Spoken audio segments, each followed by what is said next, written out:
Hi guys, Ben from Freedom Bathrooms once again, just showing you another beautiful project that we've completed. What we had here, the client had a bathtub with a shower over it, and she found that she was always having to step over this bath every day to have a shower, a bath that she never used. So she made a decision. She was thinking about it for a while. Should I get rid of the bath? Should I not get rid of the bath? She didn't use the bath, so it was just much easier to create just a shower area only, like we've done, like we do all the time. And you can see in all our videos, most of the bathrooms that had baths, we're taking them out now. So have a look at the beautiful space that we've created here for the client. She's got a beautiful area that's an open shower. We actually even built a seat here at the end where you can have a sit, or you can put your shampoo bottles with a beautiful shower rail, shower head. We call that a rain head.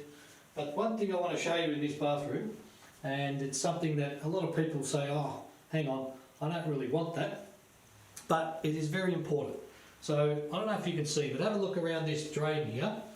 We've actually cut the tiles, okay, across there and across there, and that is important because that allows us, because tiles are flat, right, but we've got to get fall to the drain. So in order to get fall in a flat tile, we have to cut the tile and create basically 4 triangles. All those triangles point to the drain. So that's what we've done here.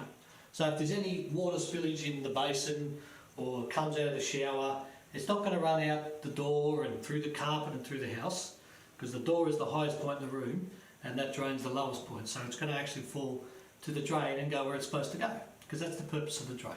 So what I'll do, I'll leave you alone in here. So scroll around, have a look, and have a look at this beautiful bathroom. See you on the next one.